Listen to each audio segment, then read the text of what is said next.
নমস্কার বন্ধুরা, আমি মূলোর শাক কীভাবে বানাই সেই রেসিপিটা আপনাদের সাথে আজকে আমি শেয়ার করব। মূলো শাকটা আগেই ভালো করে ধুয়ে আমি কেটে নিয়েছিলাম। এর ভিতরে 1 চামচ লবণ দিয়ে 10 থেকে 15 মিনিট আমি ঢেকে রেখে দেব।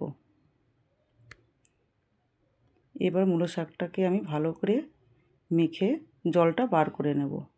এই জলটা থাকলে মূলো শাকটা খেতে একটু তেতো লাগে।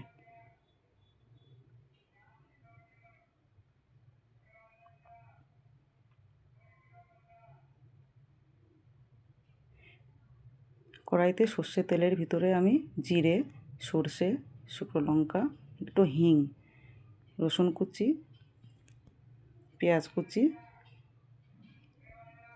লঙ্কা কুচি দিয়ে ভালো করে এটাকে ভেজে নেব। একটু হলুদ, সামান্য একটু লবণ দেব। আগেই লবণ দেওয়া ছিল আমার শাকের ভিতরে।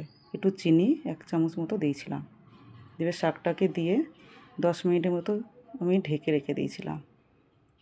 এর ভিতরে সর্ষে আর পোস্ত বাটা দিয়ে ভালো করে নাড়াচাড়া করে ভেজে নেব। আমার মূলোর শাকটা তৈরি হয়ে গেছে। আপনারা এইভাবে একবার বানিয়ে দেখবেন, খেতে খুবই সুন্দর লাগে।